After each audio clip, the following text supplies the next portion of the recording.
Serdecznie zapraszam do 4. odcinka playlisty Wiatr z Zachodu pod tytułem Borgowie. W poprzednim odcinku Kłamstwo opowiedziałem, w jaki sposób komuniści uzasadniają swoją ideologię. W tym odcinku wyjaśnię utopijne założenia komunizmu. Jak wspomniałem w poprzednim odcinku, wtajemniczeni, czyli twórcy i propagatorzy ideologii komunistycznej, jako broni używają wielkiego kłamstwa i twierdzą, że komunizm jest nieunikniony. Okazuje się, że w świecie wielkiego Hollywoodu, opanowanego w większości przez Żydów, wyprodukowano serial telewizyjny Star Trek, którego premiera odbyła się prawie 60 lat temu, 8 września 1966 roku w Stanach Zjednoczonych. Przypomnę tylko jeden z epizodów tego serialu, kiedy statek kosmiczny Enterprise, dowodzony przez Jean-Luca Picarda, zostaje zaatakowany przez statek Borgów. Borgowie używali identycznej broni psychologicznej jak komuniści, powtarzając jak mantra frazę "Resistance is futile", czyli opór jest daremny. Co więcej, Borgowie stanowili cywilizację kolektywną, będącą ideałem w wizjach komunistów czy socjalistów, chociaż metody Borgów do osiągnięcia tego celu zdecydowanie były bardziej komunistyczne. W serialu tym występuje również cywilizacja Ferengi, której przedstawiciele zachowują się jak typowi Żydzi. Jednakże Star Trekowi Żydzi, czyli Ferengi, przedstawiani są jako domniemane ofiary agresywnej cywilizacji Borgów. W naszej rzeczywistości sytuacja jest zgoła odmienna, gdyż to właśnie Żydzi promują komunizm, a więc utożsamiają się z Borgami. Gary Allen nazywa komunistycznych spiskowców wtajemniczonymi, natomiast ja nazywam ich Borgami. Borgowie dążą do asymilacji wszystkich napotkanych cywilizacji. Czyż nie jest to analogia do rzeczywistych wydarzeń z drugiej połowy XX wieku, kiedy w imię ideologii komunizmu zamordowano prawie 100 milionów ludzi? Powstają pytania, jak ważna jest nieuniknioność komunizmu dla komunistów? Czy najważniejszym celem komunistów i socjalistów jest wmówienie nam kłamstwa, że ich ideologie są nieuniknione? Gary Allen pisze o dziele Marksa. Jeżeli studiujesz manifest komunistyczny Marksa, odnajdziesz tam, że w istocie Marks powiedział: proletariacka rewolucja ustanowi socjalistyczną dyktaturę proletariatu. Czyli według Marksa socjalizm ma pojawić się jako kontynuacja krwawego komunizmu, jako dyktatura proletariatu. Proletariat to klasa społeczna robotników najemnych, utrzymująca się ze sprzedaży swojej siły roboczej, która jest w opozycji do burżuazji, czyli właścicieli środków produkcji. Terminem proletariatu określano najuboższych obywateli w starożytnym Rzymie, którzy nie posiadali własności i byli częściowo utrzymywani przez państwo. Można powiedzieć, że pewna forma socjalizmu istniała już w starożytnym Rzymie. Jednakże w całej tej komunistyczno-socjalistycznej łamigłówce stworzonej przez Borgów brakuje najważniejszej grupy społecznej, faktycznie tworzącej bogactwo i dobrobyt obywateli, a mianowicie chłopów. O ile robotnicy sprzedają swoją siłę roboczą wyzyskującym ich kapitalistom, to chłopi tworzą prawdziwy dobrobyt kraju ciężką pracą na roli. Istnieje również bardzo ważna różnica pomiędzy robotnikami a chłopami. Robotnicy z reguły nie posiadają żadnej własności prywatnej, natomiast chłopi mogą posiadać najważniejszą własność prywatną, czyli ziemię. Tak więc według komunistów chłopi jako potencjalni posiadacze własności prywatnej, czyli ziemi, stanowią zagrożenie dla robotników z miast i całej ideologii komunistycznej.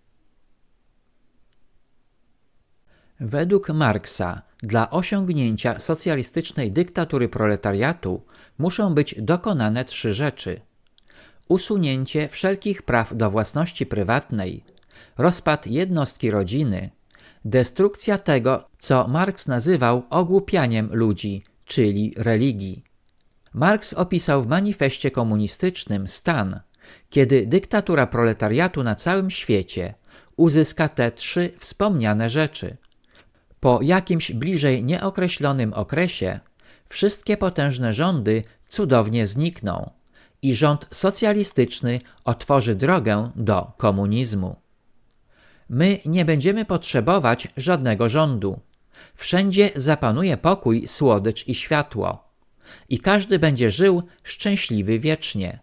Ale na początku wszyscy komuniści muszą pracować, żeby ustanowić socjalizm. Z rozważań Żyda komunisty Marksa wynika, że komunizm doprowadzi do socjalizmu, po którym pojawi się ponownie komunizm, czyli masło maślane. Wynika z tego, że zarówno komunizm, jak i socjalizm, jako utopijne i pozbawione logiki ideologie, wymyślone przez żydowskich borgów, należy jak najszybciej wyrzucić do kosza.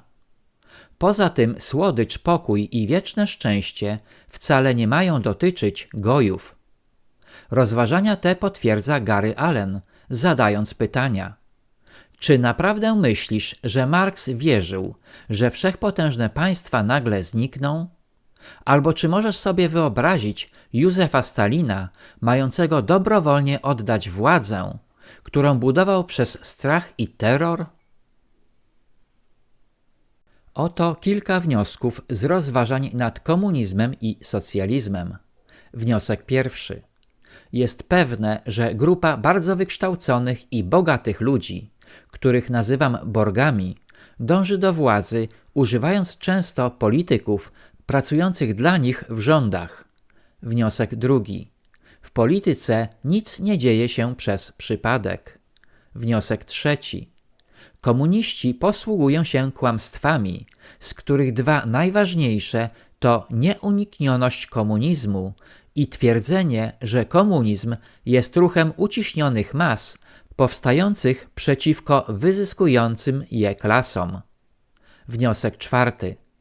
Twierdzenia Marksa są nie tylko utopijne, ale również ogromnie szkodliwe dla społeczeństwa.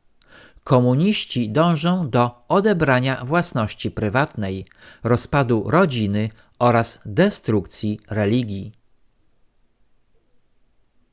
Brak własności prywatnej to brak wolności, a co za tym idzie brak szczęścia.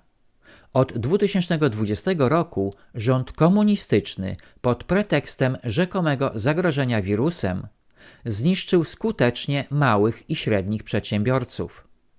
Atakowani są rolnicy, którzy po raz kolejny przystąpili do strajków. Oddawanie wszystkiego krajowi na wschód od naszego małego imperium oraz promowanie produkcji rolnej i transportu z Ukrainy przez włodarzy z nad Wisły świadczy o rozkwicie komunizmu w naszym kraju, na skalę niespotykaną nawet w czasach komunistycznej Polski. Oprócz odbierania własności prywatnej, zgodnie z wytycznymi komunistów, atakowana jest rodzina i Kościół oraz promowana kolorowa ideologia. Zalew Polski nachodźcami z Ukrainy i innych krajów oraz tworzenie 5. kolumny wrogiej naszemu małemu imperium to kolejne etapy planu komunistycznych łajdaków. Serdecznie zapraszam do internetowej księgarni autorskiej Zamazane Obrazy, która została założona 1 stycznia 2026 roku. Aby wejść do księgarni, wystarczy w wyszukiwarce Google wpisać jedno słowo zamazaneobrazy.pl.